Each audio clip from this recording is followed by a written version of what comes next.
حضرت عمار بن یاسر رضی اللہ تعالیٰ عنہ، ان کا تذکرہ میں آج مناسب سمجھتا ہوں تاکہ ہمیں بھی کچھ اسلام کی لذت اور دین کی حلاوت نصیب ہو۔ یہ عمار بن یاسر یعنی سابقین اولین صحابہ میں سے ہیں، وہ صحابہ جو پہلے حضور کے دامن سے وابستہ ہو گئے تھے، ان میں سے ایک عمار ہیں۔ ان کے والد یاسر ہیں اور ان کی والدہ سمیہ ہے،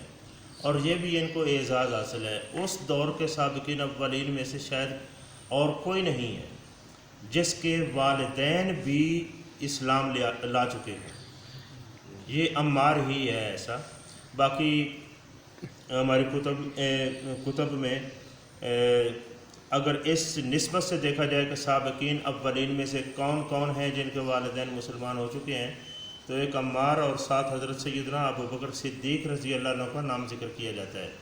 اور بجا ہے یہ بات ٹھیک ہے، لیکن اس میں اور اس میں فرق یہ ہے کہ ان کے والد گرامی فتح مکہ کے موقع پر 8 ہجری میں جا کر مسلمان ہوئے تھے، لیکن پھر بھی یہ اعزاز ہے کہ ان کے والدین جو ہے وہ مسلمان ہو چکے تھے۔ لیکن عمار وہ ہیں جو مکہ میں ہی جب اسلام لائے تھے تو اس وقت ہی ساتھ ان کی والدہ بھی اور ان کے والد بھی مسلمان ہو گئے، جی ان کو ایک اعزاز ہے۔ اور کفار جو مشرکین مکہ ہیں نا، یہ حضرت عمار کو اور دیگر کا نہیں، آج بطور خاص کیونکہ ان کا ذکر کر رہا ہوں، تو آگ کے ذریعے ان کو عذاب دیتے، تکلیف دیتے، آگ لگاتے، آگ میں پھینک دیتے اس طریقے سے کہ جلتا بھی رہے اور سڑے بھی نہیں، مرے بھی نہیں، پھر نکال لینا، پھر ڈال دینا، اس طریقے سے حضور حضور صلی اللہ علیہ وآلہ وسلم نے ایک دفعہ عمار کو دیکھا کہ وہ آگ میں مبتلا ہے، اور حضور علیہ الصلوۃ والسلام آپ دیکھیں، خدا کی قسم جناب رحمۃ اللہ علیہ صلی اللہ علیہ وآلہ وسلم کی آنکھیں برسنے لگیں، آنسو پونچھتے ہوئے ہاتھوں سے حضرت عمار کے سر پہ ہاتھ رکھتے ہوئے انہوں نے کہا تھا، حضور نے، یا نار کونی بردم و سلامن علی عمار کما تکون علی ابراہیم، سبحان اللہ۔ یہ حضور نے کہا تھا، اے آگ آج میرے عمار پر تو ٹھنڈی اور سلامتی والی ہو جا جس طرح تو حضرت ابراہیم پر ہوئی تھی۔ سبحان اللہ۔ یعنی یہ حضرت عمار کے لیے حضور تاجدار کائنات صلی اللہ تعالی علیہ وآلہ وسلم کے یہ دعائیہ کلمات، اور بہرحال اس کے اثرات بھی ظاہر ہوئے، یعنی پھر آپ نکل آئے، پھر وہ پھینکتے، پھر نکل آتے، یعنی جان سے نہیں جاتے تھے۔ تو حضور علیہ الصلوۃ والسلام کی یہ رحمت اور شفقت، اور پھر کئی مقامات پر آپ نے یہ ارشاد فرمایا، تقتلک الفئۃ الباغیہ، اے عمار ایک باغی گروہ تمہیں شہید کر دے گا، قتل کر دے گا، باغی گروہ۔ یہ بھی بخاری میں بھی موجود ہے، سب میں یہ مشہور حدیث ہے، حدیث عمار اس کو کہتے ہیں، باغی گروہ۔ اور واقعتاً ہی باغی گروہ اسی سے محدثین نے تعین کیا ہے کہ جس نے حضرت عمار کو قتل کیا ہے، جس گروہ نے، وہ بغاوت پر مشتمل تھا، اور وہ سب جانتے ہیں کہ وہ صفین میں یہ شہید ہوئے تھے، حضرت عمار صفین میں۔ بہرحال اور سیدنا علی المرتضیٰ رضی اللہ تعالیٰ عنہ کے ساتھ تھے، آپ کے بڑے پیارے ساتھی تھے، قریبی۔ تو ان کی نسبت سے، اور یہ شاید اکیلا صحابی ہو، شاید اس لیے کہہ رہا ہوں، میں یہ کہہ رہا ہوں، اور کوئی کسی اور کا نام ابھی تک کتب میں مجھے نہیں ملا، کوئی ہو تو ٹھیک ہے، چلیں گے، بہرحال شاید کوئی اور نام نہ ملے، میں یہ کہہ رہا ہوں۔ حضرت عمار کہتے ہیں کہ قاتلت مع رسول اللہ صلی اللہ علیہ وآلہ وسلم الجن والانس، یہ اپنا وہ بیان کر رہے ہیں کہ مجھے یہ اعزاز حاصل ہے کہ میں رسول اللہ صلی اللہ علیہ وآلہ وسلم کے ساتھ مل کر میں نے جنوں کو بھی قتل کیا ہے اور انسانوں کو بھی کیا ہے، سبحان اللہ۔ یعنی جنات سے لڑائی بھی کی ہے حضور کے ساتھ، اور انسانوں سے بھی کی ہے۔ تو یہ اس لیے میں کہہ رہا ہوں، یہ صرف کتب حدیث دیکھنے سے یا سیرت کی کتابیں جو وسیع مطالعہ رکھے گا نا، حضرت عمار کے سوا یہ نام کسی کا نہیں آتا ہے اس حوالے سے، نسبت سے حضرت رسول اللہ کے ساتھ جنوں سے لڑائی کرنا۔ جب انہوں نے یہ جملہ کہا نا تو ظاہر تعجب تو ہوتا ہے، پوچھا کہ انسانوں کے ساتھ لڑائی کی تو ہمیں سمجھ آتی ہے، ٹھیک ہے، بدر میں بھی یہ شریک تھے، سارے غزوات میں شریک تھے، جنوں کے ساتھ لڑائی کیسے، قیل کیفا ہوا، وہ کس طرح؟ تو پھر انہوں نے ایک واقعہ سنایا، اور بھی ہیں، لیکن ان میں سے ایک جو جنات کے سے متعلقہ ہے، کہتے ہیں کہ ہم حضور علیہ الصلوۃ والسلام کے ساتھ تھے، فنزلنا منزلا، ایک جگہ پر ہم نے پڑاؤ کیا، فاخذت دلبی وسقائی لیستقی، میں نے اپنی یہ مشک پانی لانے والی اور ڈول پکڑا تاکہ میں پانی لے آؤں، پانی لینے کے لیے نا میں اٹھا۔ حضور علیہ الصلوۃ والسلام نے فرمایا عمار، یہ عمار، اما انہ سیأتیک علی الماء آت یمنعک منہا، خیال رکھنا پانی پر تیرے پاس کوئی بندہ آئے گا، لگتا ہے کوئی آنے والا آئے گا، وہ تجھے اس سے پانی لینے سے روکے گا۔ حضرت عمار کہتے ہیں کہ میں نے حضور کا ارشاد سن لیا، میرے دل میں اگر شاید کوئی آئے لیکن میں پانی لے کر آؤں گا، بہرحال چل پڑا، میں نے اپنا وہ مشک بھی پکڑی اور ڈول بھی، نکل پڑا۔ کہتے ہیں کہ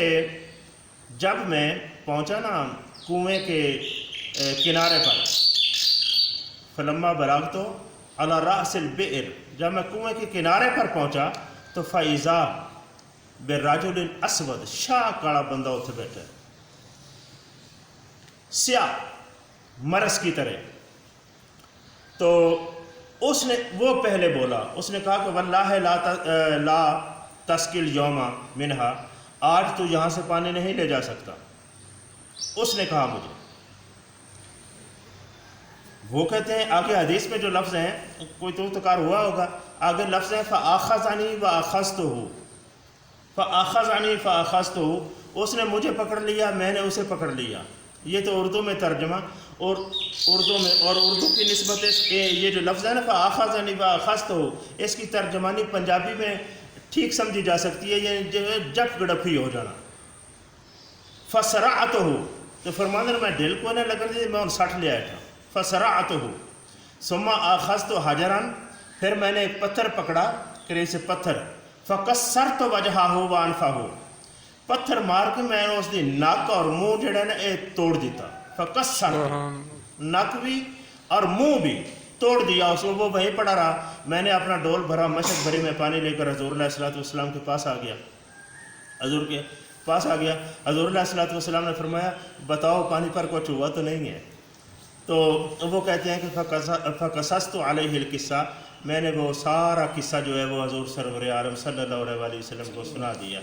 تو حضور نے ارشاد فرمایا اتدری، من ہوگا، کیا تو جانتا ہے کہ وہ کون تھا؟ وہ کہتے ہیں لا، مجھے نہیں علم کون ہے۔ تو حضور نے فرمایا ذاک الشیطان، وہ شیطان تھا جس سے تو جنگ کر کے آیا ہے، وہ شیطان تھا۔ شیطان، اب یہ شیطان جو ہے نا، جتنے بھی شیاطین یہ جنوں کی نسل سے ہے نا، جنوں کی نسل سے، اور اس سے یہ بھی پتہ چلا کہ شیطان کوئی ایک نہیں ہے، وہ تو ایک ابو الجن ہے نا، جو بڑا ابلیس ہے، جس کا نام ابلیس ہے۔ آگے شیاطین اس کی ذریت میں وہ تو بہت سارے ہیں نا، وہ بھی ایک اسی نسل کا تھا، ذاک شیطان، وہ ایک جن شیطان تھا۔ تو آپ نے فرمایا کہ تو نے یہ سعادت حاصل کر لی ہے کہ تو اس کو قتل کر کے آیا ہے۔ تو اس بنیاد پر حضرت عمار کہتے ہیں کہ ہمیں یہ شرف حاصل ہے کہ ہم حضور علیہ الصلوۃ والسلام کے ساتھ انسانوں سے بھی لڑے ہیں اسلام کی خاطر، اور ہم حضور علیہ الصلوۃ والسلام کے ساتھ اسلام کی خاطر جنوں سے بھی لڑے ہیں، جنگ کرے ہیں۔ اور یہ عمار بن یاسر ہیں جن کو حضور سید عالم صلی اللہ علیہ وسلم نے جنت کی بشارت دے دی تھی۔ اور عمار بن یاسر کوئی چھوٹا آدمی نہیں ہے، بلکہ یہ ان 4 لوگوں میں سے ہے جن کو حضور نے فرمایا تھا کہ یہ 4 بندے ایسے ہیں جنت جن کی مشتاق ہے۔ ایک تو ہوتے ہیں نا لوگ اتنا کہہ دینا کہ یہ لوگ جنتی ہیں، یہ بھی بڑا اعزاز ہے، لیکن ایک یہ کہنا کہ یہ بندے جو ہیں جنت ان کی مشتاق ہے، یعنی جنت ان کو چاہتی ہے۔ وہ 4 بندے ہیں، ترمذی میں موجود ہے، 4 بندے ہیں، ان میں ایک عمار ہے، ایک علی ہیں، ایک بلال ہے، ایک سلیمان فارسی ہے، رضی اللہ تعالیٰ عنہم اجمعین۔ تو مطلب اتنا بلند پایا ہستی۔ اب یہ ہمیں یہ سبق لینا چاہیے تھا کہ ان کی والدہ کو بھی بڑے دردناک طریقے سے شہید کیا گیا، قتل کیا گیا مکہ میں ہی، اور ان کے والد کو بھی، یاسر کو بھی بہت، یعنی سچی بات ہے کہ یعنی زبان سے وہ الفاظ نکالنے میں مشکل ہو جاتے ہیں کہ کیا کیا ستم ہوا ان کے ساتھ، یعنی جس طریقے سے ان کو قتل کیا گیا۔ حضرت عمار تو پھر عذاب تو بھگتتے رہے لیکن وہ بچ گئے، لیکن یاسر اور ان کی والدہ جو ہے وہ مکہ میں ہی، بلکہ ان کی والدہ کا یہ شرف ہے، ان کو کہتے ہیں اول و شہیدۃ فی الاسلام، سبحان اللہ، اسلام کی تاریخ میں سب سے پہلے شہید ہونے والی خاتون جو ہے نا وہ عمار کی امی ہے، سبحان اللہ، سمیہ اس کا نام ہے، یہ پہلی شہیدہ ہے اسلام کی۔ اور حضرت سیدنا عمار بن یاسر رضی اللہ تعالیٰ عنہ اتنے فدائی اور شہدائی، جب مسجد نبوی بنائی جا رہی تھی نا تو لوگ کندھوں پہ اینٹیں اٹھا کر لاتے تھے، کندھوں پر اینٹیں جو ہے وہ اٹھا کر لانا تعمیر کے لیے، تو حضور نے دیکھا کہ عمار جو ہے وہ دو دو اینٹیں اٹھا کر لا رہا ہے، باقی سارے جو ہیں ایک ایک اینٹ کندھے پہ، اور یہ عمار دو دو لا رہے ہیں۔ تو حضور علیہ الصلوۃ والسلام اٹھے، حضور نے اس کے کندھوں پہ سے مٹی جھاڑتے ہوئے ان کے لیے دعا کی، ویح عمار تقتلک الفئۃ الباغیہ، اے عمار تجھ پر اللہ رحم کرے، ایک باغی گروہ تجھے قتل کر دے گا، تو ان کو جنت کی طرف بلا رہا ہوگا اور وہ تمہیں جہنم کی طرف بلا رہے ہوں گے، قتل کر دے گا۔ یہ حضرت عمار بن یاسر رضی اللہ تعالیٰ عنہ کی خصوصی فضیلت تھی، اور یہ جو جملہ ہے نا سرکار کا فرمایا ہوا، یہ اتنا مشہور تھا کہ جنگ صفین میں صحابہ آنکھیں تاڑ کر یہ چیک کر رہے تھے کہ عمار کو دیکھنا ہے کہ وہ کس ٹیم کے ساتھ ہے۔ سبحان اللہ، جنگ صفین جب ہوئی ہے نا یہ شامیوں کے ساتھ حضرت علی المرتضیٰ کی، صحابہ کہتے تھے کہ ہم نے اور کوئی فیصلہ نہیں کرنا، فیصلہ یہ جس گروہ میں عمار کو دیکھیں گے اس کے ساتھ رہیں گے، کیونکہ ان کو حضور بتا گئے ہیں کہ عمار حق پر رہے گا اور جو اس کا مد مقابل گروہ ہوگا نا وہ باغی ہوگا، سبحان یہ حضور خود فرما گئے ہیں نا۔ تو اس لیے وہ عمار کی، کیونکہ کلمہ تو وہ بھی پڑھتے تھے نا، تو اس لیے انہوں نے صرف عمار کی نشانی رکھی ہوئی تھی۔ تو جب انہوں نے دیکھا کہ عمار جو ہے وہ حضرت علی المرتضیٰ رضی اللہ عنہ کے ساتھ ہے، وہ تو پہلی صفوں میں، اور اس وقت وہ بوڑھے ہو چکے تھے، برچھی ان کے ہاتھ میں کانپتی تھی، لیکن ایسی گرج تھی ان کے لہجے میں، لب و لہجے میں، اور یا کیا پتہ نہیں جذبہ تھا، پورے لشکر کی صف اس کے آگے رہتے تھے، آگے رہتے تھے۔ اور اسی جنگ کے دوران جو ہے وہ ان کی شہادت ہوئی۔ اسی بنیاد پر پھر صحابہ رضوان اللہ تعالی علیہ مجمعین نے یہ فیصلے بھی کیے اور یہ کیا کہ یہ عمار جس جماعت میں تھا ان کا موقف ہی حق پر تھا، اور جو مد مقابل تھا وہ باغی گروہ تھا، بغاوت جو ہے وہ ان کی طرف سے آئی تھی۔ اس میں فیصلہ کن چیز جو تھی وہ صرف حضرت سیدنا عمار بن یاسر کی شمولیت تھی، سبحان اللہ۔ وہ باقی تو مطلب یہ ہوا کہ ایسے لوگ بھی اس کائنات پر پیدا ہوئے ہیں، اللہ نے بھیجے ہیں جو حق اور باطل کے درمیان ایک پہچان اور کسوٹی کے طور پر کام آتے تھے۔ جس طرح علی المرتضیٰ کو حضور نے فرمایا سچے مومن اور منافق کے درمیان، کیونکہ منافق بھی کلمہ تو پڑھتا ہے، نماز روزہ تو کرتا ہے نا، آپ دیکھنا ہے کہ اندر سے کھوٹا ہے یا کھرا، تو پھر اس کی پہچان کے لیے اللہ نے علی دیا، سبحان اللہ۔ علی دیا۔ تو اسی طرح اگر کوئی بظاہر لڑ پڑے تو اس میں حق پر کون اور باطل پر کون، اس کی پہچان کے لیے آمنہ کے لال نے عمار بن یاسر کو دیا۔ سبحان اللہ۔ تو بہرحال یہ عظیم ہستیاں، انہوں نے تکلیفیں بھی بڑی اٹھائیں اور اسلام کے کام بھی آ گئے۔ آج یاد رکھو، آج ہم لوگ جو ہے نا، ہم اسلام کے کام آنے والے لوگ نہیں ہیں، ہم اسلام کو اپنے کام میں لانے والے ہیں، یعنی ہم اسلام کو اپنے کام میں لاتے ہیں۔ جہاں ہمیں کوئی کام ہو اسلام کا نام لینے سے بہت کچھ کرنے کے کام میں لاتے ہیں، وہ چیدہ لوگ ہوتے ہیں جو اپنی زندگیاں، اپنی ساری تمنائیں اور آرزویں اسلام پر قربان کر دیتے ہیں اور دیتے ہیں۔ تو دعا کیا کرو ہم اسلام کو کام میں نہ لائیں کہ روپ دھار لیا اور اسلام کو کھانے پینے کا یہ ذرائع بنا لیے، ایسا نہیں ہے، بلکہ خود اسلام کے کام آؤ تاکہ بروز حشر یہ اسلام خود کہے کہ الہی یہ تیرا بندہ سچا تھا۔ اللہ رب العالمین ہمیں یہ توفیق عطا فرمائے۔ الصلاۃ والسلام